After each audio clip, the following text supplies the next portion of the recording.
Bem-vindos, bem-vindos. Podem se sentar. Vamos continuar o livro, O Poder do Hábito. Hoje leremos a primeira parte do capítulo 1.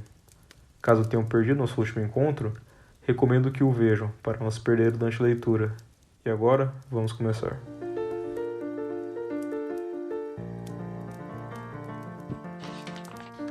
Parte 1. Os hábitos dos indivíduos. O loop do hábito. Como os hábitos funcionam?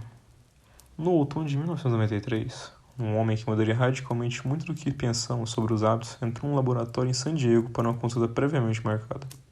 Era um senhor idoso, pouco mais de 80 metros de altura, bem alinhado, numa camisa azul de botão. Seus cabelos brancos espessos teriam causado inveja em muitos reencontros de 50 anos de formatura. A artrite o fazia mancar de leve, enquanto percorria os corredores do laboratório segurando a mão da mulher, andando devagar, como se receoso do que cada novo passo traria. Cerca de um ano antes, Eugene Pauli, o EP, como ele ficaria conhecido na literatura médica, estava em sua casa, em Playa del Rey, preparando-se para o jantar, quando sua mulher mencionou que o filho deles, Michael, estava vindo visitá-los. Quem é Michael? Perguntou Eugene. Seu filho, disse a mulher, Beverly. Aquele que nós criamos, sabe? Eugene olhou para ela com um olhar vazio. De quem você está falando? Perguntou. No dia seguinte, ele começou a vomitar e se acontecer de cólica abdominal.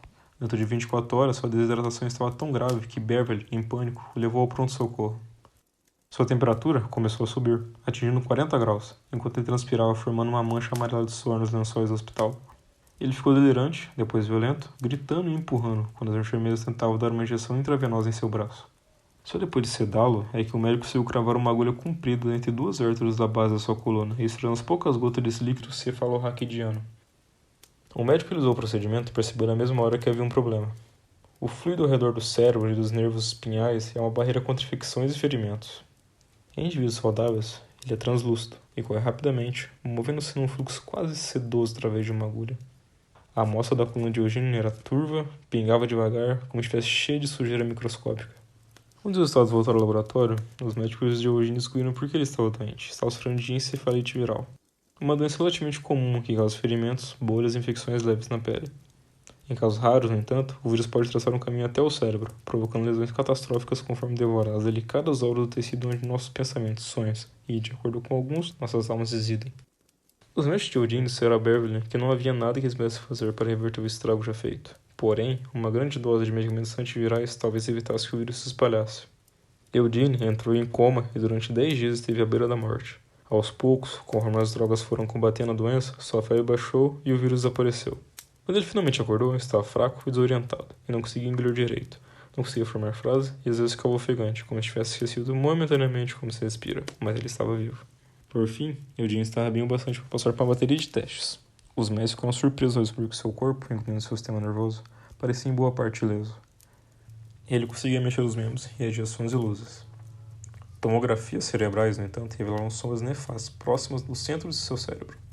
O vírus destruiu um trecho oval de tecido perto de onde o crânio encontrava a coluna vertebral. Talvez ele não seja mais a pessoa que você lembra. Um dos médicos avisou a Beverly. Você precisa estar preparada, caso seu marido não exista mais. Eugene foi transferido para outra ala do hospital. Dentro de uma semana, já engolia com facilidade. Mas outra semana, ele começou a falar normalmente, pedindo gelatina e sal, mudando de canal na televisão e reclamando das novelas chatas. Quando foi enviado a um centro de reabilitação 5 semanas depois, Eugene andava pelos corredores e oferecia aos enfermeiros conselhos não solicitados sobre seus planos para o fim de semana. Acho que eu nunca vi alguém voltar desse jeito, o médico disse a Beverly.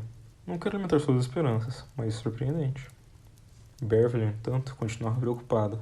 Na clínica de reabilitação, ficou claro que a doença havia alterado seu marido de modos perturbadores. Por exemplo, Eugene era incapaz de lembrar que dia de semana era, ou os nomes de seus médicos e enfermeiros por mais vezes que eles se apresentassem. Por que eles não podem fazer todas essas perguntas? Ele perguntou a Beverly um dia, depois que o médico saiu do seu quarto. Quando finalmente voltou para casa, as coisas ficaram ainda mais estranhas.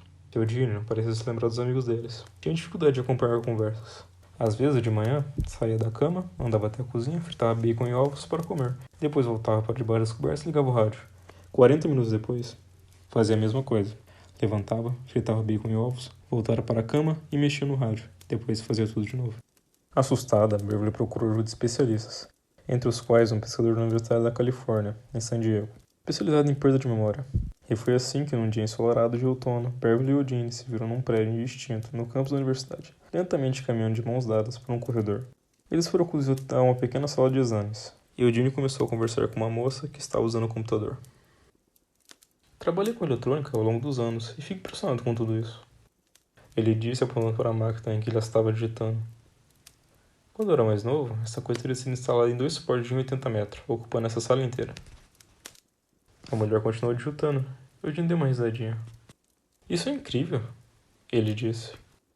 Todos os circuitos impressos, e diodos, e triodos. Na época que eu trabalhava com eletrônica, teria 2 suportes de 80 metros segurando essa coisa. Um cientista na sala se apresentou, perguntando a Eugênio que idade ele tinha. Vejamos. 59 ou 60.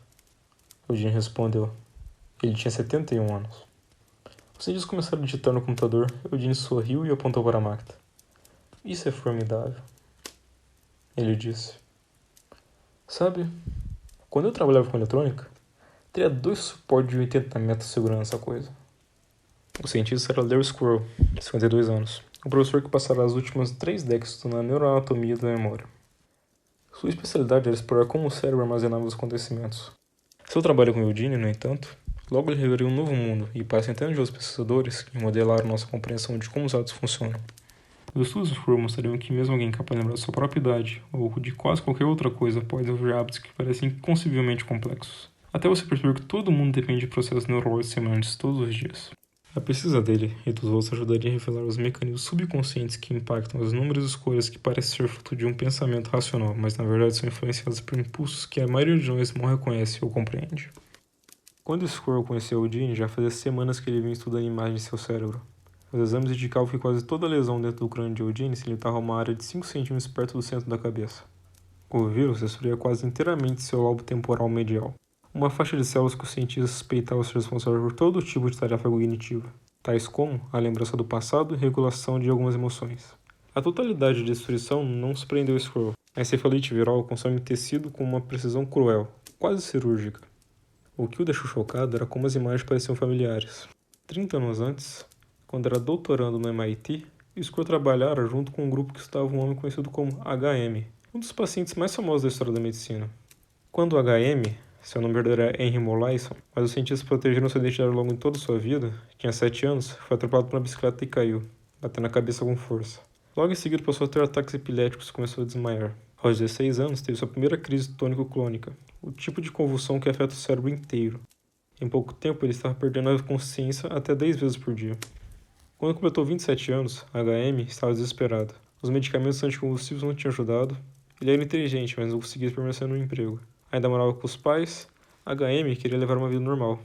Por isso, procurou a ajuda de um médico, cuja tolerância com experimentos era maior que o seu medo de cometer um erro médico. Estudos haviam sugerido que uma área do cérebro chamada hipocampo talvez exercesse um papel nos ataques epiléticos. Quando o médico propôs fazer uma incisão na cabeça de HM, levantar a seção frontal de seu cérebro e com um pequeno canudo sugar de dentro do seu crânio o hipocampo e parte do tecido ao redor, HM deu seu consentimento. A cirurgia aconteceu em 1953, e quando HM se recuperou, seus ataques epiléticos diminuíram. Quase de imediato, no entanto, ficou claro que seu cérebro tinha sido alterado radicalmente. HM sabia seu nome e que sua mãe era irlandesa.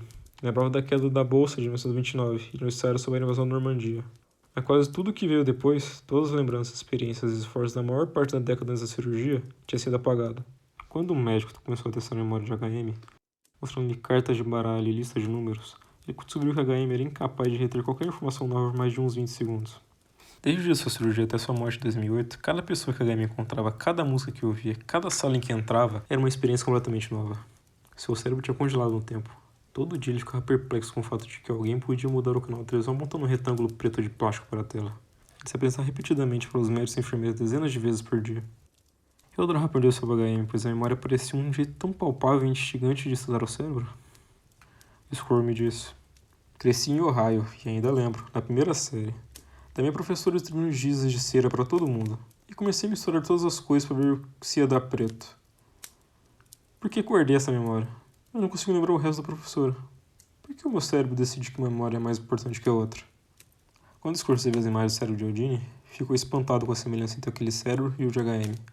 Havia pedaços vazios do tamanho de nozes no meio da cabeça de ambos. A memória de Eugene, assim como a de HM, tinha sido removida. Conforme o Squirrel começou a examinar Eugene, no entanto, viu que aquele paciente era diferente de HM, com alguns aspectos cruciais.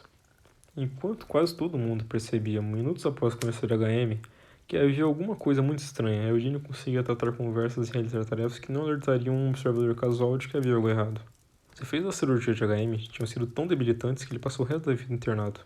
Eugênio, por outro lado, morava em casa com a mulher. HM não conseguia travar conversas de verdade. Já Eugene tinha a habilidade impressionante de conduzir quase qualquer diálogo para um tema que ele ficasse à vontade para discutir longamente, tal como satélites. Ele trabalhava como técnico para uma empresa de aeroespacial, ou as condições climáticas. Eugene falou da cidade onde cresceram no centro da Califórnia, do tempo que serviram na marinha mercante, de uma viagem que fizeram à Austrália quando era jovem. Lembrava da maior parte do acontecimento da sua vida, que tinha se passado antes de cerca de 1960.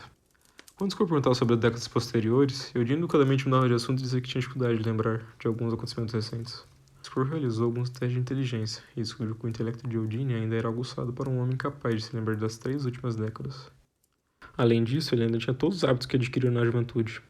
Por isso, sempre que o Scott lhe dava um copo d'água ou elogiava por uma resposta especialmente detalhada, Eugene agradecia e retribuía o elogio. Sempre que alguém entrava na sala, se apresentava e perguntava como tinha sido seu dia.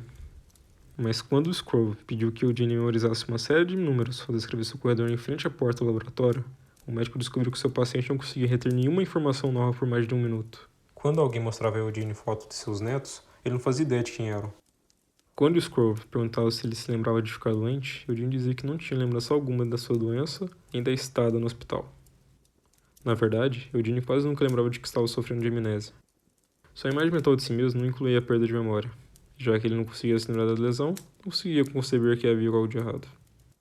No mês após conhecer Eugene, Scroll realizou experimentos que testavam o limite da sua memória. A essa altura, Eugene e Beverly tinham se mudado de Playa del Rey para San Diego, para ficar mais perto da filha, e Scroll muitas vezes a visitava para fazer exames. Um dia, Scroll pediu que Eugene esboçasse uma planta de sua casa. Ele foi incapaz de desenhar um mapa rudimentar mostrando onde ficava a cozinha ou o quarto. Quando você levanta da cama de manhã, como sai do quarto? Scroll perguntou. Olha, disse Eugene. Não sei direito. Scroll tomou notas em seu laptop. Enquanto o cientista digitava, Eugene se distraiu, olhando para o outro lado da sala e então se levantou, andou até o corredor e abriu a porta do banheiro, uns poucos minutos depois. Scroll viu a descarga, a torneira aberta e Eugene enxugando as mãos nas costas. Voltou para a sala e sentou-se outra vez na cadeira ao lado de Scroll. Esperou pacientemente para a próxima pergunta. Na época, ninguém se perguntou como um homem incapaz de desenhar um mapa de sua própria casa conseguia achar o banheiro sem hesitação.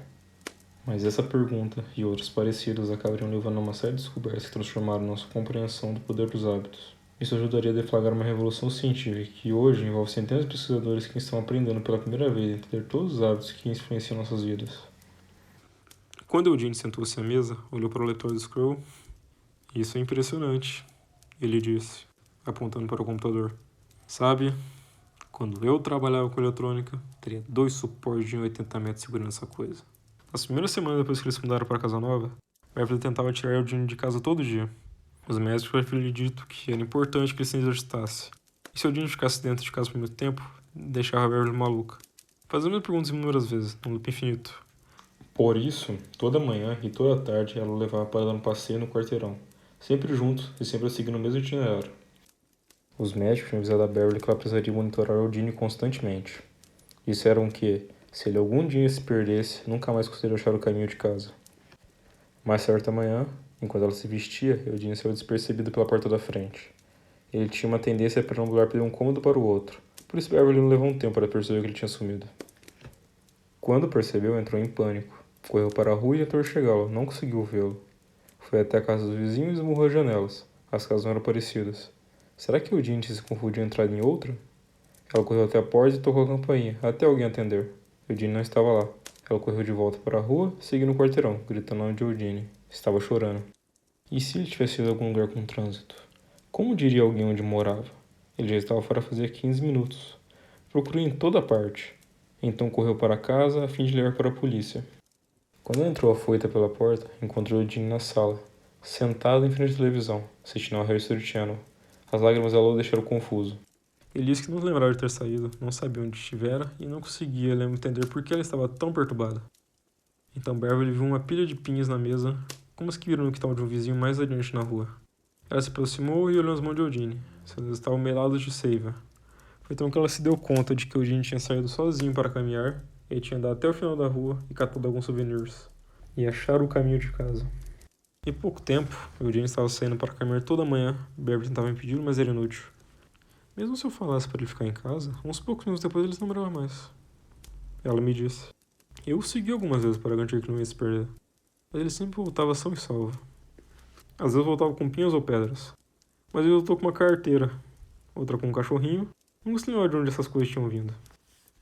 Quando os seus assistentes ficaram sabendo dessas caminhadas, começaram a suspeitar que estava acontecendo alguma coisa na cabeça de Eugene, que não tinha nada a ver com a sua memória consciente. Então projetaram um experimento. Um assistente de Scrooge visitou a casa um dia e pediu que Eugene desenhasse um mapa do quarteirão onde morava. Ele não conseguiu.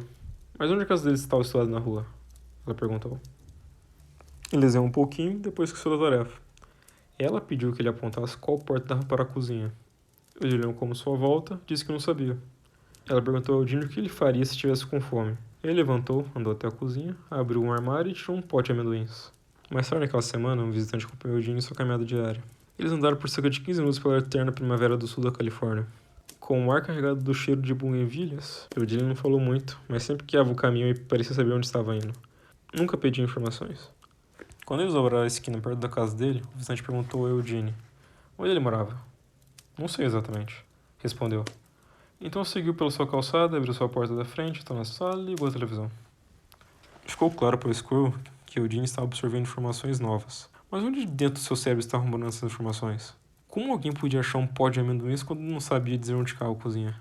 Ou achar o caminho de casa quando não fazia ideia de qual casa era a sua? Como? Squirrel se perguntou. Os novos padrões comportamentais estavam se formando dentro do cérebro avariado de Eugene?